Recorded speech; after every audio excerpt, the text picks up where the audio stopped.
Hello everybody. आज का हमारा टॉपिक है coefficients of friction. Sliding friction वो दो तरीके का होता है, static friction and kinetic friction. वो सब हम अपने पिछले टॉपिक में कवर कर चुके थे। फिर भी मैं थोड़ा सा आपको बता दूं कि अगर आपके पास में कोई बॉडी है, ये एक सरफेस पर रखी हुई है, ये बॉडी है, इस सरफेस पर रखी हुई है, mg वेट है इसका। तो इस बॉडी के ऊपर ऊपर की तरफ नॉर्मल रिएक्शन वर्क करेगा n, और अगर ये सरफेस जो है प्लेन है तो n की वैल्यू mg के इक्वल होगी। अगर आप इस बॉडी के ऊपर एक्सटर्नल फोर्स लगाते हो F, तो यहाँ पर फ्रिक्शनल फोर्स वर्क करता है Fs। Fs का मतलब स्टैटिक फ्रिक्शन। आप जितना एक्सटर्नल फोर्स लगाते चले जाएंगे, बढ़ाते चले जाएंगे, उतना ही ज़्यादा स्टैटिक फ्रिक्शन बढ़ता चला जाएगा। एक्चुअली स्टैटिक फ्रिक्शन जो होता है वो सेल्फ एडजस्टिंग फोर्स होता है। इसकी वैल्यू एक्सटर्नल फोर्स की इक्वल अपने आप होती चली जाती है। आपने इस पे 1 न्यूटन का फोर्स लगाया तो फ्रिक्शनल फोर्स हो जाएगा 1 न्यूटन, 2 न्यूटन का फोर्स लगाया तो 2 न्यूटन, 3 न्यूटन का लगाया तो 3 न्यूटन एंड सो ऑन।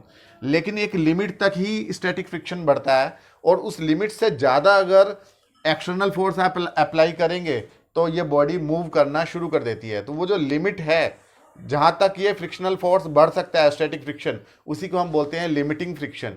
तो लिमिटिंग फ्रिक्शन की कंडीशन में स्टैटिक फ्रिक्शन सबसे ज़्यादा होता है और उसे हम बोलते हैं एफ एस मैक्सिमम। तो जो स्टैटिक फ्रिक्शन होता है एफ एस मैक्सिमम होता है, ये एक्चुअली किस चीज़ के प्रोपोर्शनल होता है? नॉर्मल रिएक्शन एन के। यानी कि F S maximum proportional to N, और जब भी प्रोपोर्शनलिटी के साइन को हम हटाते हैं तो वहाँ कॉन्स्टेंट आ जाता है। तो यहाँ कॉन्स्टेंट आता है F S maximum is equal to mu S into N, जहाँ म्यू एस क्या होता है? Coefficient of static friction. तो ये लिमिटिंग फ्रिक्शन की कंडीशन में काम करता है म्यू एस। तो म्यू एस की वैल्यू कितनी हो जाएगी? F S maximum upon normal reaction. तो यानी कि mu S is equal to F S maximum upon N, और यही क्या है आपका coefficient of static friction. That means it is the ratio between force of limiting friction to normal reaction. और क्योंकि ये एक रेशियो है तो इसलिए ये unitless and dimension less quantity है, इसकी कोई यूनिट नहीं है। और अगर हम डायमेंशन लिखना चाहें तो इसकी डायमेंशन हम ऐसे लिख सकते हैं m0 l0 t0, यानी कि डायमेंशन लेस क्वांटिटी है।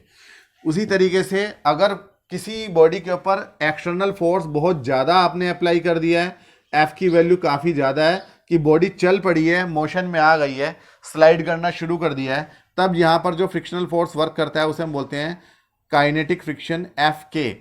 और काइनेटिक फ्रिक्शन जो होता है वो भी नॉर्मल रिएक्शन एन पे डिपेंड करता है। तो यानी कि एफ के डायरेक्टली प्रोपोर्शनल होता है एन के, और जब भी प्रोपोर्शनलिटी के साइन को हटाएंगे तो वहाँ पर कांस्टेंट आ जाएगा म्यू के इंटू एन, जहाँ म्यू के क्या है? Coefficient of kinetic friction. तो म्यू के की वैल्यू कितनी हो जाएगी? F K upon N. That means it is the ratio of force जो है काइनेटिक फ्रिक्शन की कंडीशन में जो फोर्स लग रहा है, kinetic friction force and normal reaction, दोनों का रेशियो ही क्या होता है? म्यू के होता है। और हमेशा ये ध्यान रखना है कि म्यू के जो होता है वो लेस होता है किससे? म्यू एस से। तो इसीलिए जो एफ के वर्क करता है वो हमेशा लेस होता है एफ एस मैक्सिमम से।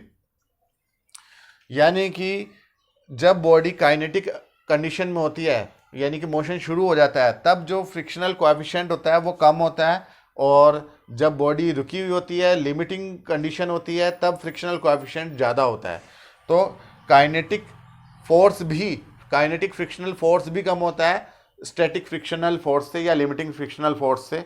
तो अगर किसी बॉडी को हम एक बार धक्का दे रहे हैं तो शुरुआत में उसे मूव करवाने के लिए काफ़ी ज़्यादा फोर्स लगाना पड़ेगा, लेकिन अगर एक बार बॉडी मूव करना शुरू कर दे तो उसके बाद में उसके मोशन को मेंटेन रखने के लिए कम फोर्स की ज़रूरत पड़ती है।